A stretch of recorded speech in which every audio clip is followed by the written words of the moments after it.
as I go to therapy as an adult, I realize that it doesn't just impact you. It impacts Mm-hmm. how you form relationships. It impacts how you work with people on your job. It impacts who you choose as a significant other. And more importantly to the conversation, it matters in how you parent your children.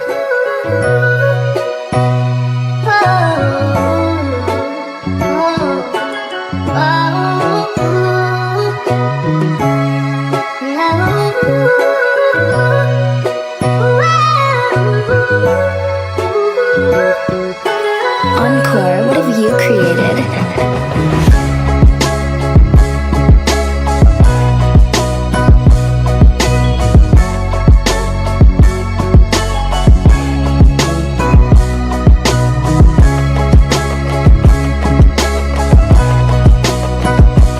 Into one of the themes that we were talking about, and one of the big things for me is therapy. I'm a psychology major. I'm getting my master's in clinical psychology right now, and therapy is a huge part of my life. I know it's not for everybody, but I know that who it has been beneficial for, or the people that may seek some type of counseling, man, I feel like you can learn a lot about it.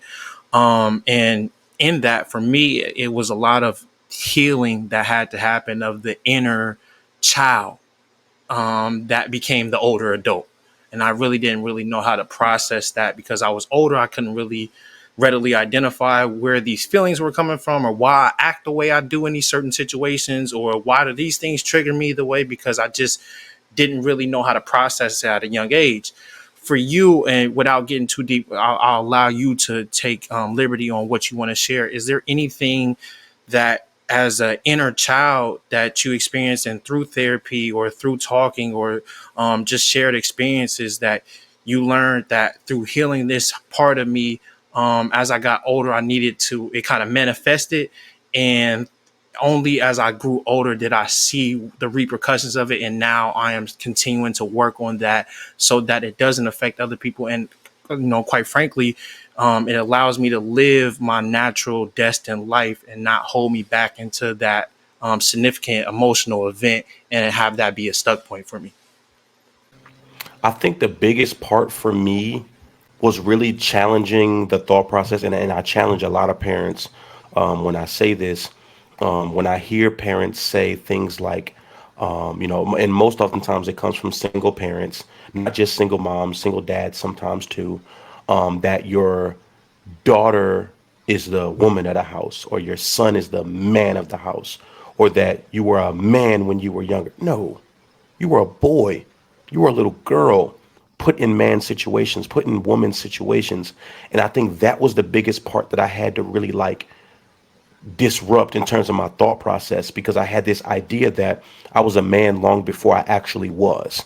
So a lot of things that in my young adulthood, my teenage years, going into my young adult years, and then really growing into my manhood was really understanding that I was not a man when I was 8 years old bagging, groceries, or 10 years old bagging groceries up at a freaking a grocery store just to make sure that food was put in the house. I was a child put in grown up situations that I should not have been put in. So a lot of that, when I think about the things that I was interested in, when I think about like the things that bring me joy, I wasn't able to be a child.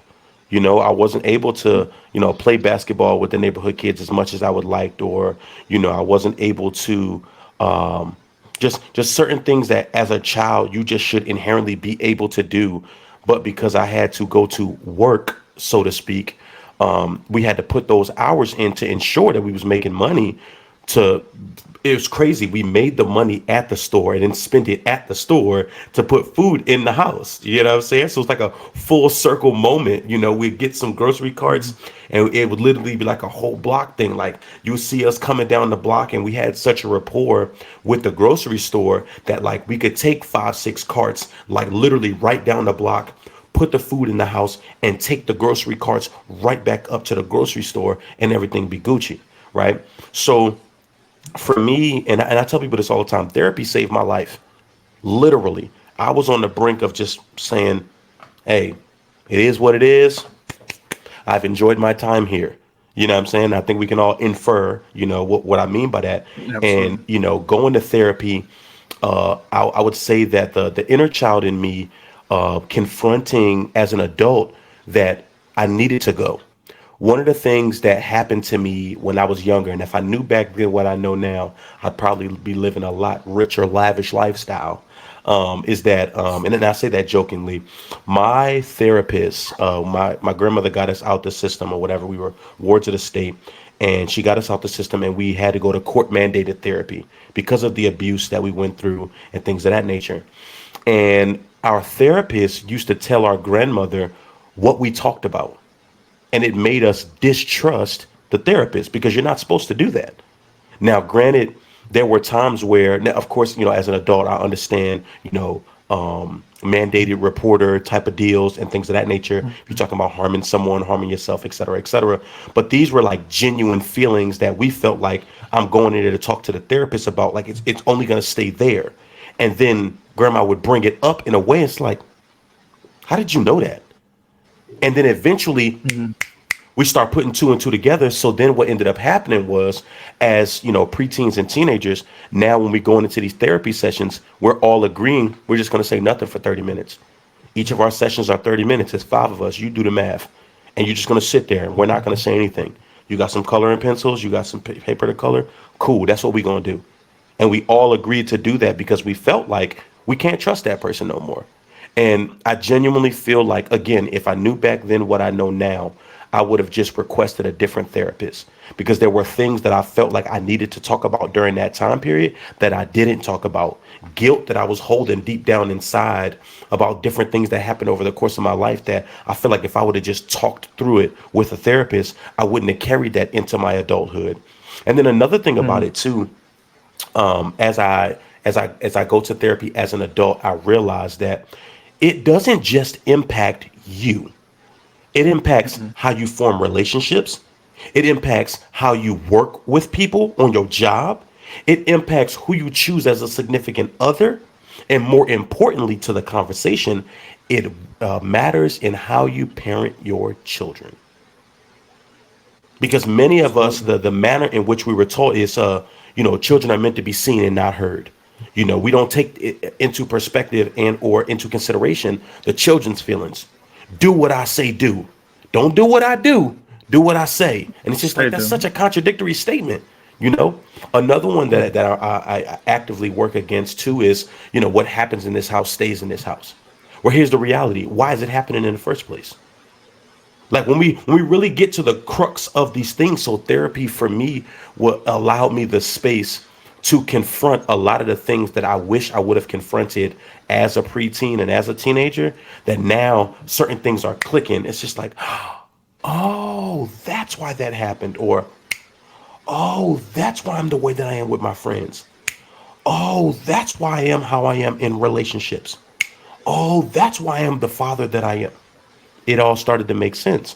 So I had to be honest with myself. And then on top of that, too, and I think this was the rougher part, I had to acknowledge the role in which I played in some of the things that took place over the course of my Suffer. life, with my anger and being, slower to anger and quicker to reconciliation. Excuse me. Being more patient, being more understanding. One of the things that I struggle with in relationships, hell, and even, in my marriage, that I can honestly say that I struggle with was gray area. My life wasn't full of gray area. My life was black and white. Black and white. Either you were going to go to work or you were going to starve. You know what I'm saying? Either you were going to hustle or you wasn't going to eat. You know what I'm saying? Either you was going to go to school and get good grades, or you were going to fail out and you wasn't going to amount to anything. That's the way I lived my life. And I had to learn how to not just accept the gray area, but understand that the gray area exists. And I think that more so than accepting it, understanding it and acknowledging its presence, therapy helped me through that a great deal. I want to say this because I think this is a perfect caveat of that. And I take this personally, man, because when you work in a profession like a therapy or a social worker or a psychologist, we are tasked with the one thing that you are hearing somebody's deepest, darkest fears, secrets, and stuff that they're going through. And they're entrusting you with that. And to do well by them, I hate to say it this way, but I'm gonna be honest because I want to be honest on this podcast. It angers me.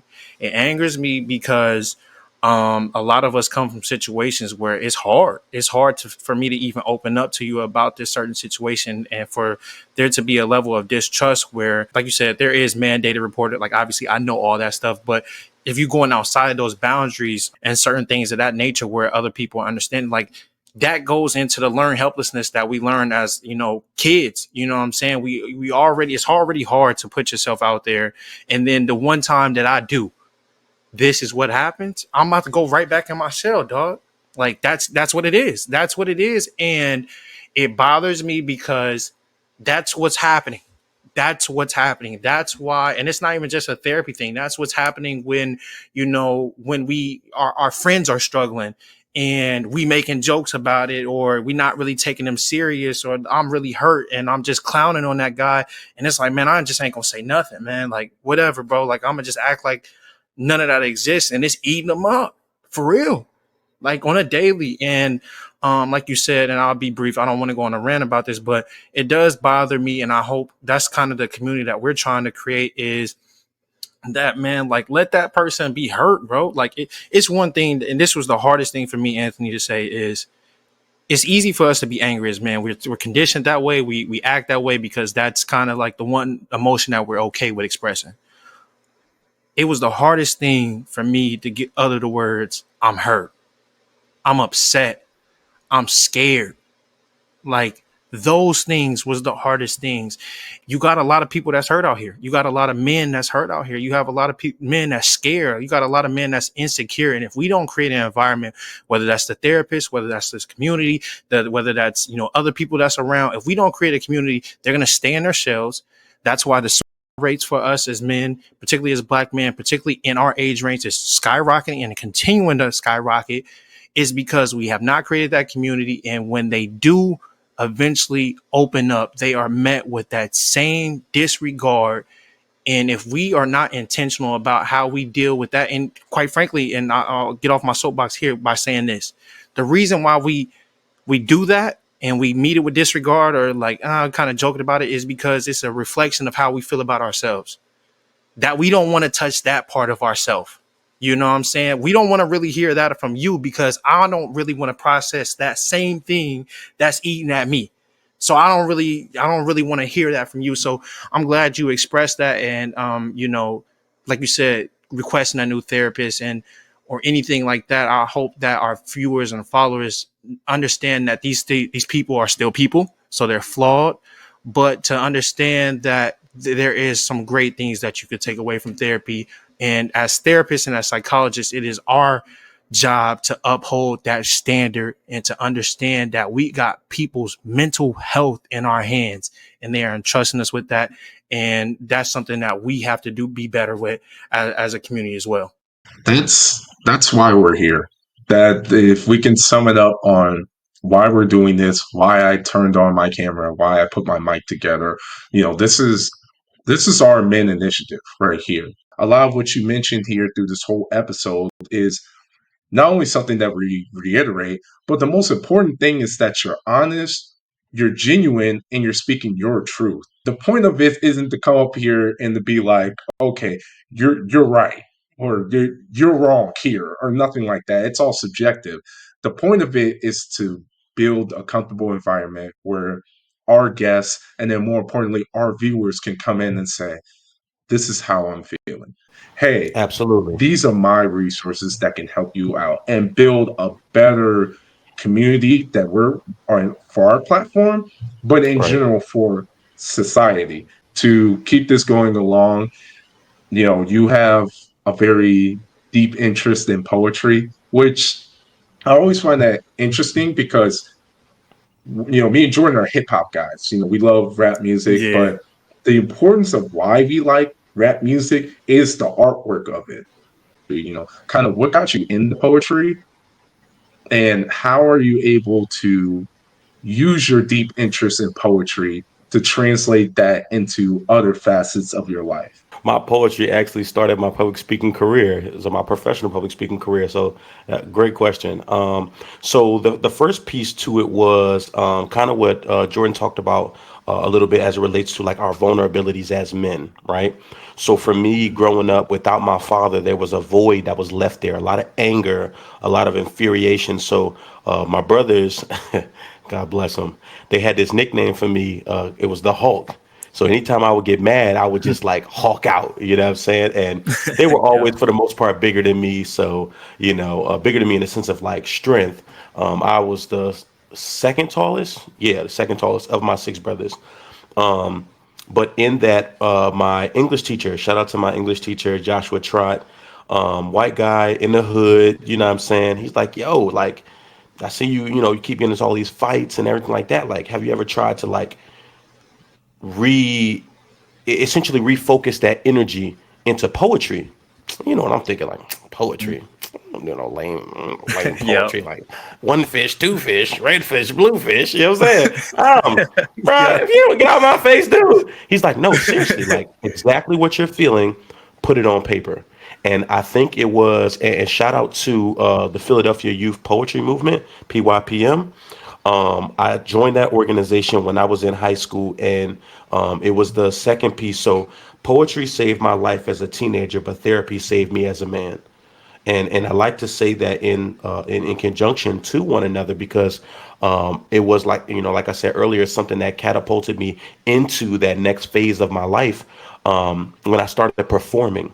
So it wasn't enough for me to just write it. The writing portion only got it out temporarily. But when I would get on Mhm. stage and really just like, bare my soul and really just get those feelings out in a way that was just like, I'm about bars. You know what I'm saying? I watch a lot of battle rap, you know what I'm saying? So I'm looking for the bar. I'm looking for the bar within the bar. So anytime I'm doing anything, like even within my speeches, and I really love metaphors. So like, for example, I was writing this speech my senior year. I became Mr. Voorhees. It was, at the time it was Voorhees College. Now, shout out to the university, it's Voorhees University. But I went to the conference as Mr. Voorhees. It was the Mr. HBCU competition, and I was thinking about how to put my speech together, right? And this kind of talks about like how poetry like catapulted me into the other things that I'm doing. My sophomore year, freshman, sophomore, junior year. Yeah, my sophomore year. I paid my roommate to make me a logo. And I was just like, yo, like, I really think that I could do this public speaking thing. So at the time, my major was sociology, because of what I went through growing up. I was like, yo, I want to be a social worker. I want to, help these families out and da da da da da da. Then I looked at the coursework. I was like, yeah, no, I don't want to do that. Yep. I don't want to do that. I'm good on that. You know what I'm I saying? understand. So my department chair was like, "Hey, have you ever thought about mass communications?" And I was like, "Nah, what's that?" She was like, all of the, because at the time I was freshman class president, and then going into my sophomore year, I became third vice president of our NAACP chapter. So she was like, you're always doing speaking engagements around the campus. You do know that you can get paid to speak. Now I've heard of motivational speakers before, but I don't believe in that. I don't believe in motivational speakers because motivation fades. I'm an empowerment speaker. Yeah. When I speak, like, no pun intended, because that's my username, but when I speak, like, I want to empower you to do something, not just to feel good in the moment and then it fade away and then you just don't go do anything else. Like, I want you to level up. I want you to, go after that dream, that goal, that whatever it is that you had. But I digress. I changed my major to mass comm, and I paid my roommate to make me a logo. And then I just started going to the local colleges and universities. And I'm like, yo, how much do y'all typically pay for a speaker? They're like, oh, a stack, 500. I said, I'll do it for 250. They're like, what? It's like, yeah, I'll do the whole event, 250. 30-minute keynote, easy. I do it for 250. In my, was it 24? In my 12 years of speaking professionally, I can count on one hand how many times I got paid exactly what I asked for, because I always got paid more. Because that same 250 gig, I did it as if it was 250,000. You know what I'm saying? I didn't just Hmm. do it like, oh, this is just a 250 gig, like I'm gonna get them the bare minimum. No, I'm gonna leave you with something. You're gonna remember me when I walk off this stage. Like, you're the impact that I have is gonna chef's kiss. So Hmm. coupled with that, the poetry aspect, I was playing basketball and I was trying to put this speech together, and I'm just like, I just came up with this crazy like body breakdown. And I was like, yo, that's fire. So the premise of the speech was black men's role in keeping HBCUs alive, right? Are black males the catalyst for the survival of HBCUs? And in that, the body breakdown, as I said, that I said we were never taught how to stay ahead of the game, therefore we see all of the wrong things. We know right from wrong, yet we speak all of the wrong things out of their mouth, so the devil consistently taps their chin. They bear the weight of the world on their shoulders, designed to keep their back straight and their chest out to stomach the pain. But we waste time on things we don't need, like thighs and legs, don't allow our ankles to support us, so we consistently stay defeated. And I feel like that breakdown is what won me that competition. So I infused the poetic aspect of, my skill set into my public speaking, and then I started aligning different, essentially poetic keynotes is essentially what I call them. And then shout out to my bro Christoph. He has this organization called The Poet Life. And, in that, I started working with him, and he started this program for poetic keynotes. And, I'm one of the speakers for that, and just really just getting around good company to be able to nurture that. So using my gift to, and I genuinely do believe for me that it is a gift to command an audience the way that I do when I step on stage, because people don't realize just how much it takes to get on stage and not just say a 3 minute, a 1 minute, 2 minute, 3 minute poem, but to give a 30 minute to 45 minutes, sometimes an hour long speech and keep people engaged the entire time. Oh, that's not easy. That's not Nope. easy at all. So you're constantly surveying the room. You're thinking about, the immediate area. You're thinking about what's going on in the world, and you're tying all of these things together in a way that allows you to transcend what you thought was possible. And I can honestly say that, having spoke at over 25 colleges and universities, thank goodness for my TikTok family. I was able to link with one of my supporters who lives in the UK, and I was able to speak virtually to a high school in the UK, and that was dope. So yesterday's price ain't today's price. You know what I'm saying? Not I'm at an all. international speaker now. So I Yeah. could add that little, international speaker. They're like, oh, Yep. where have you spoke? I spoke in the UK. You know what I'm saying? Like, so, Okay. Yep. slight Slight work. UK, Slight. So in that, what I realized is that, my grandma, God rest her soul, she would always tell us that your gift will make room for you. I internalized that from the standpoint of everybody, they're not always going to look at poetry the same. However, events are always going to need speakers, always. And regardless of whether it's a conference, whether it's a webinar, whether it's a keynote, whatever it is, they're going to need speakers.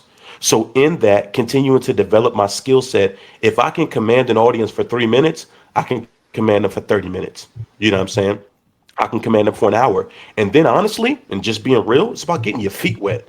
You know what I'm saying? Like the first time I gave a 1 hour speech, man, I think I sweat through three different shirts. I was Oh, so nervous, but it didn't translate on stage. When I got off, they gave me a round of applause. Oh my God, I freestyled maybe like three different sections of the speech because I forgot it. You know what I'm saying? Like I like to keep my bullet points, but I forgot it. But my poetic aspect of like, I've been going through a poem. Let's say I'm going to a slam and it's a 3 minute poem, and I get to like 1 minute and 40 seconds because I'm counting in my head, and I just forget my bars, and I just start freestyling. I'm just, hey, I'm gonna weave it together somehow, and then I finish and I get a I yep. get a standing ovation, and then I get off stage, and now my friends they know my work. You know what I'm saying? I done spit it to them enough. They like, you freestyled that, didn't you? I'm like, yeah. They was like, yeah, that shit was fire. You know what I'm Yes, saying? So sir. taking those things, into my public speaking, it allowed me to be more multifaceted, as well as it allowed me to be able to provide more value at events. So not only can I be your keynote speaker, I can also be your workshop facilitator. Shout out to Toastmasters International, because that's a great public speaking organization that I joined, and I got the certification called From Speaker to Trainer. So now I can be your keynote speaker, I can be your workshop facilitator, and I can be your entertainment. So I can say a poem, lead a workshop, then get everybody together, give the keynote, one set price. Now you don't got to get three different people for that. Boom, you got me. And I'm providing a different level of value on each level. I've been public speaking for a little bit over Say about a year and a half now. I mean, I resonated with your. I got a quick story for you, bro. So my first thing was just because on the educational piece, man, like I've done a lot of great things education wise, particularly when it comes to psychology. So obviously people wanted you to come back and talk about mental health or, something about the brain. But I'm also like, I was trying to find that. And part of the reason why I created, this space is blending education, because education is important. Like the actual physical facts of what's going on within the brain is really, really important, but also with my lived experiences and blending that into one thing. So that's kind of how I go about my thing. But the funny story I was going to tell you is my first gig was at my high school. My high school is a pretty big high school. It's the biggest high school back where I'm from in Omaha. And I'm going to speak to incoming freshmen, dog. That's it. Like some 13-year-olds. Dog, I think I had on a white polo. I was sweating so goddamn hard. Excuse my language, mama. But like, oh my goodness. Like I listened to Kirk Franklin the whole ride, dog. Like, cause I was just trying to calm myself down. I ain't never been nervous in my life. Like never in a sporting event or nothing, but some 13-year-old kids. But I was so goddamn nervous, bro. End up going up there and I had something planned. And obviously you want to, I got to about like 10, 15 minutes in and you kind of settle in, right? You kind of, that's what, like you said, you kind of get your feet wet. By the time you get in, it's like that initial, like that introduction. You got to get past that because it can kind of get a little clunky when you start. But once you get past that phase, like it was really good. It was like, perfect selling from there. But I say that all to say, man, like, the reception that I got now, I've spoken in churches. I actually was the keynote speaker at the Teen Mental Health Summit at Creighton University back when I was back at home before I moved out here to PG County here in Maryland. You don't think that your impact is like your story is impacting, because it's like, to me, it's regular. Like I just went through it, man. The amount of people that have like reached out and like, man, like, yo, like I really appreciate that you didn't break this down in some psychological way. You told me the real. You really told me how it was in your experience and you gave me the education piece. So the biggest thing that I took away from what you said in there is something that doesn't go away. I don't like to use motivational speaker because I don't, like you said, motivation comes and goes. It's fickle. But can I lead you with something, one, that validates what you went through that was similar to my experience? And two, can I get you some educational pieces? Because that's what you can do. That's something that's the one thing we have to do as Black community is give them something to work with. Like I can motivate you to do what, but if I don't give you a direction, if I don't give you a tool, I can't give you a toolbox with no tools in it. Then you can't work with nothing. So building that toolbox for people and giving them pieces of really valuable information, valuable tools is the next step. And I think if we're going to do the speaking thing, I think it's important that we teach these kids on how to go about getting these tools and using them. Like it's not just about just collecting a check for you. Like you said, like for me, I didn't expect no checks when I was going. They like, bro, they write off $1,000, bro. I'm like, dang, I ain't even, bro. I'm just doing me, bro. Like I ain't know, like it could be a lucrative business, but like you said, no matter if I'm speaking at a church, so I've spoken at a couple churches, no matter if I'm speaking at a university or the high school, I prepare the same. I prepare like I'm out there on the football field in college because I want them to know that I really care about every individual that's in this seat. Because quite frankly, in my experience, there's so many people that spoke life into me when I was young. I want to be able to reciprocate that and give that to the next generation. So I want to say thank you so much for what you're doing in that piece, and trying to give people valuable information. Obviously, you want it to benefit you because I'm the same way. We got to live at the end of the Oh, day. absolutely. But Absolutely. yeah, we got to, hey, like you said, yesterday's price is not today's, but at the same Hey. time, I want to give you something that you could really walk away with, right? Because I really value you as a human being. So I just want to give you your kudos on that. And from a person that does that myself, I want you to know that you are appreciated in that space. I got it. Anthony, listen, Jordan, look at Anthony. That is your future right there. You can grow your beard. Yo, Yep, see right there. Yep, you can get Yes, that, sir. and hopefully you're also an Eagles fan and you ditch the whole Jets thing. But Yes, oh sir. Yes, man, sir. And actually, let me uh, touch on that really yeah, quickly. I think it's also important too when we talk about like sure. what it is that we've been through, right? And I think it goes beyond just a book, because writing a book is easy. Like people get, oh, wait, stop telling people that. No, really, it's real talk. Like writing a book is easy. It's the marketing and promotion that come with it. However, what I want to say is that there's an idea, there's something that we inherently sit on because we're not sure how people are going to receive it. I sat on that book for 2 years. No, I think, was it 2 years or 4 years? Nonetheless, I didn't publish it when I wrote it because I felt like people wouldn't receive it. And then when I finally did publish it, fast forward, we've sold out 10 times on Amazon. It is now available on an audiobook. You know what I'm saying?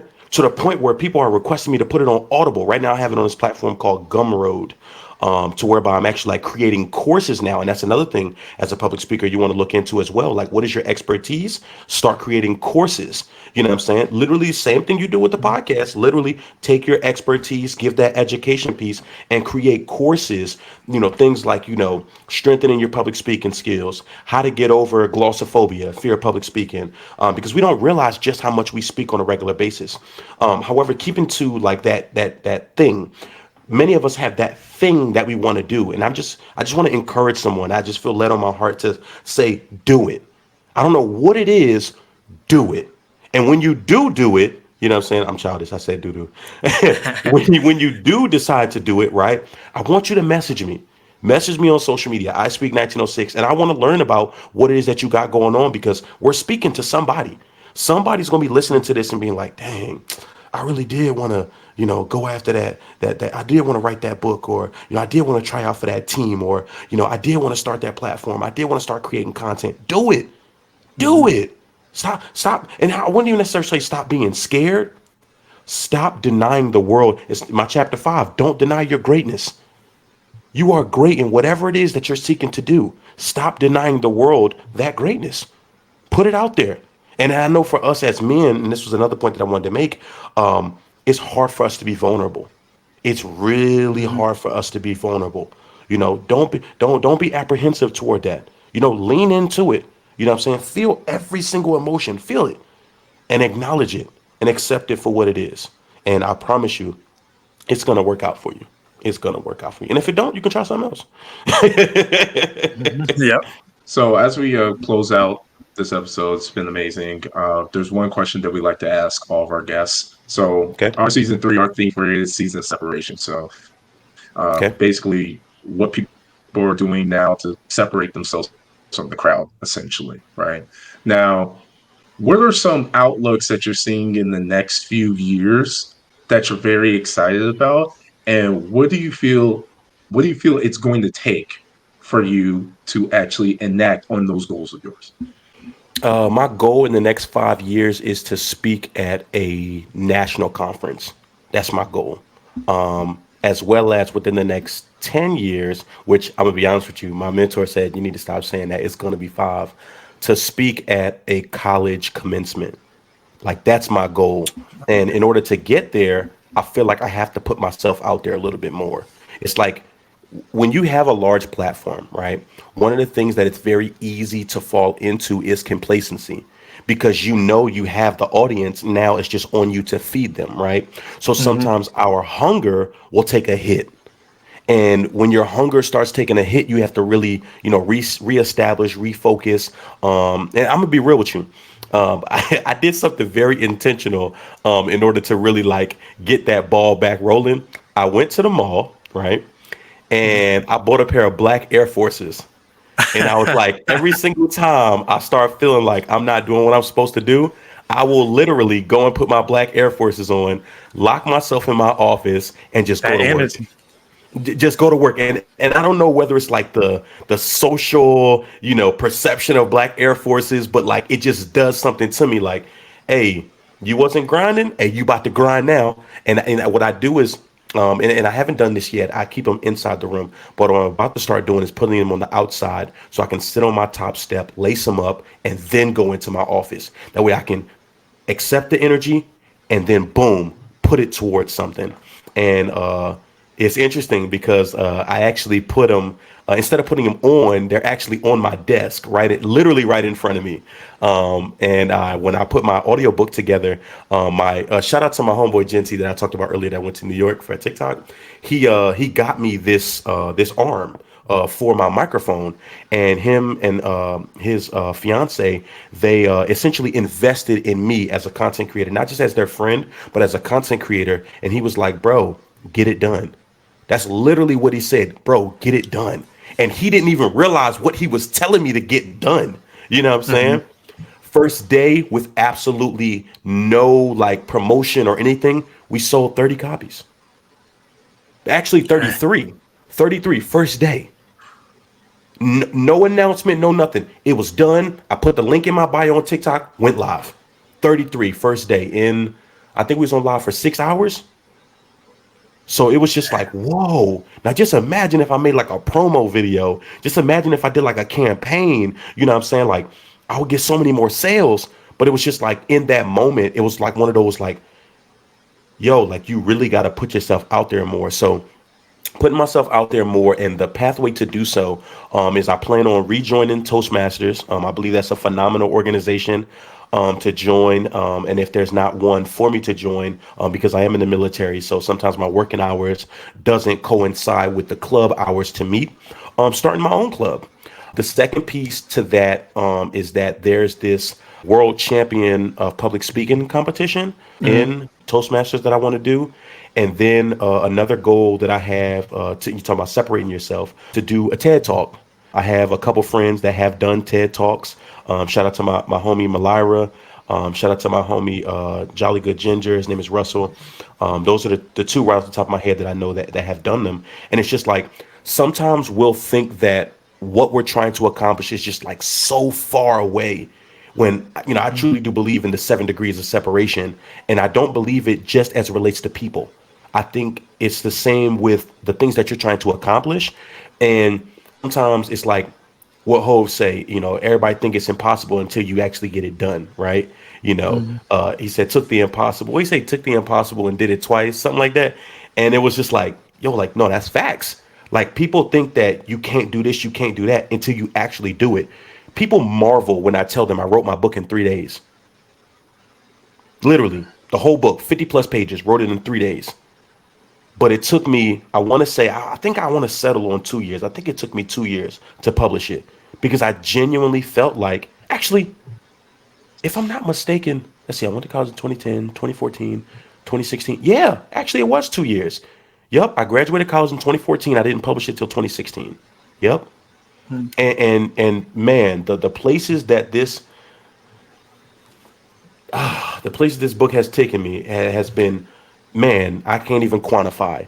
Churches, colleges, universities, Fortune 500 companies. Now it's the season of, it's time for me to accept the blessings that God has for me and bless people along the way, because I feel like I've been blessing people, forward, pay it forward, pay it forward, pay it forward, pay it forward. Now it's time for me to accept and really walk in the fruits of my own labor. And that's the next season that I'm walking into. So when I think about separating myself, Toastmasters, doing the TED Talk, speaking at, a college and or university commencement, and speaking at a national conference, these are things that, I have to revisit daily. And I encourage all of you, especially those listening, look at your goals daily so you can remind yourself what it is that you're working towards. And I'll leave you with this in summation. The common misconception about life is that people are just walking around like this. Hey, I'm here. Here's your dreams. Here's your goals. Life don't work like that. Contrary to popular belief, contrary to social media belief, life does not work like that. People are not just walking around handing out dreams and goals. I know we talked about religion a little bit earlier. I'm not too religious, but I am spiritual. I grew up in the church, and I do believe in God. Faith without works is dead. You can have all the faith in the world, but if you're not putting that work in, you're not going to receive any of the things that you're looking for, because life just inherently doesn't work like that. And that's what I take with me and continue to set myself apart from my peers, because the public speaking industry, people say, "Oh, it's so oversaturated." Not for me. Not for me. It's fruitful for me. Yeah. You know what I'm saying? Yeah. It's lucrative for me, but from up to this point, it's been lucrative for other people in my life. Now it's time for it to be Mhm. lucrative for Anthony. You know what I'm saying? I done bless this person, bless that person, bless this person, bless that person. Now I see, things like, my friends supporting my dreams and goals, those around me, those that genuinely rock with me, supporting everything that I'm doing, my close friends, supporting, everything that I'm doing. Shout out to Shaniqua, shout out to Fashion, that are really there for me. You know what I'm saying? I was talking to my homegirl Jay earlier, and we were just talking on some parent stuff, and she was just like, "I want you to remember that you are a phenomenal father." And it kind of goes a little bit into we talked about when we talk about elevation, right? Elevation isn't Mhm. just in what you want to accomplish, but also who are you keeping around you. You know what I'm saying? Mhm. Who's going to walk with you into this new season? You feel me? Who's going to continually speak life into you? My love language is words of affirmation. So if you're not affirming me in any way, shape, or fashion, hey, after a while, it's like, well, what are we I doing don't know here? You about know what I'm that. saying? Yeah. What are we doing here? I'm pouring into you, pouring into you, pouring into you, but like, I tell you about something I got going on in you. Oh, that's what you want to do? What? Look, noted. Noted. Absolutely. So those are some of the things that I'm working towards, and then getting closer to God, man. Getting closer to God, and I think that's the biggest piece for me. I pray more now than I've ever prayed in my life. I meditate, really just sit and I go down to the water. That's something that's very therapeutic for me, and I just talk to my ancestors, talk to God, and really just have like, I call him a geodizzle, what I'm saying? God knows my heart, you know what I'm saying? That's geodizzle. So Right. hey, I talk to him like that's my homeboy, you know what I'm saying? And I genuinely believe that when we ask the universe for things, when we ask God for things, we have to be willing to go through what we need to go through in order to accomplish them. So Mhm. in setting myself apart, I'm also preparing myself for that next level of elevation, because asking of the universe these things, I have to become the person that I need to become in order for these things to come to fruition. And in doing so, the universe is asking just a little bit more of me, and Yeah. it's really beautiful to see, and then for it to come to fruition and have people around you that are continuing to support you, motivate you, encourage you, and then be there. When you do accomplish them, when I do give that speech, and assist you along that journey. Man, that was well said. And just to wrap it up for us, man, the last thing I would say for us and to you and to all of my black brothers, to all of my brothers, to all of my people, to the universe is that you're worthy of that. I think that is the next piece. I think a lot of us that boxes in just because of some of the experiences that we went through is that we don't feel that we're worthy of accepting some of the things that God has destined us to be.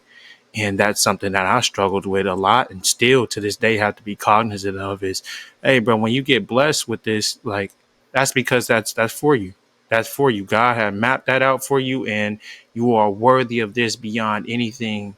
So I'm just really, really grateful that we got to close out with this conversation. It was very, very enlightening. This was the dopest conversation I think we've had on the podcast, and we were blessed and graced with your presence. And I'm pretty sure a lot of our followers, all of our listeners, will be able to gain so much knowledge from some of the gems that you presented today. So, in closing, Hell, is there any final things that you would like to say to wrap us up today? Thank you so much. I mean, again, for even reaching out and saying you want to be a part of this, and then, on our end, making sure we do everything right. I actually getting your book, reading through it, learning about you, and getting it to this point to where you have this great platform and starting your marketing campaign. Where can everyone find you at? Where how do we get your book? Go ahead and share all your socials and everything.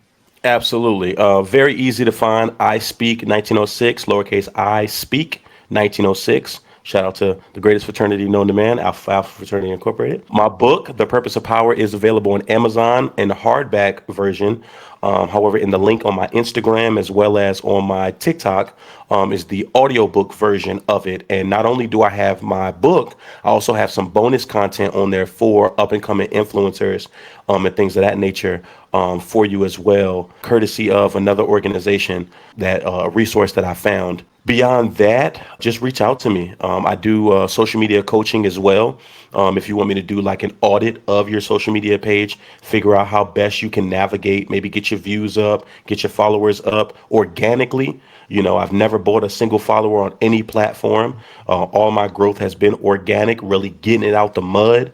So if that's something that you're interested in, I will be having some more courses available on that. But you could also reach out to me for a one-on-one session, and we can, you know, kind of work through that and figure that out, how best I can assist you. And beyond that, keep being great and keep being you.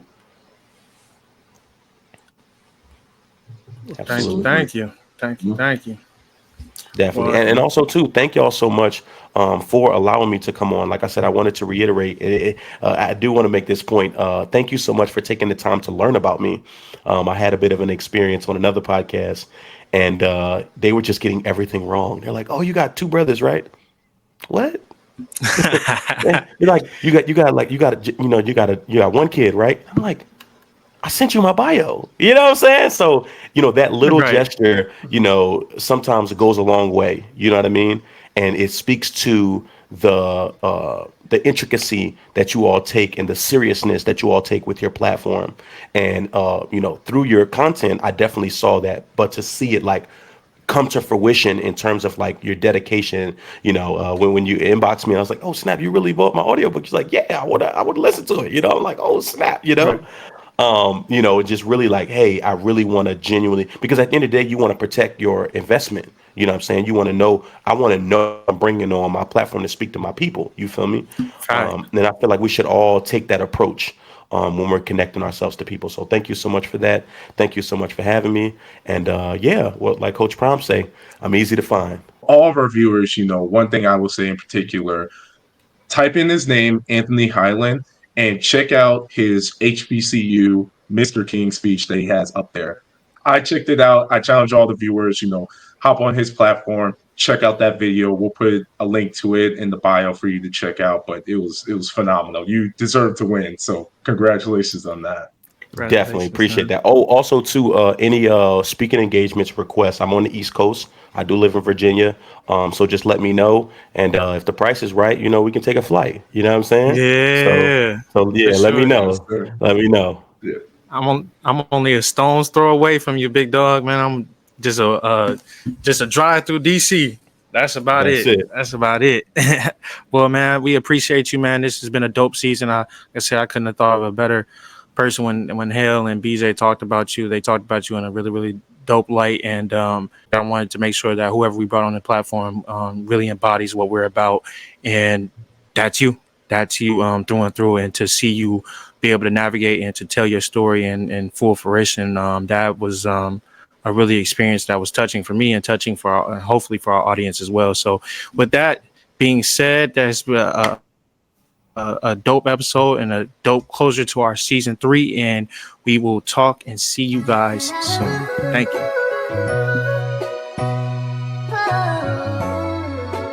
Oh, oh, oh.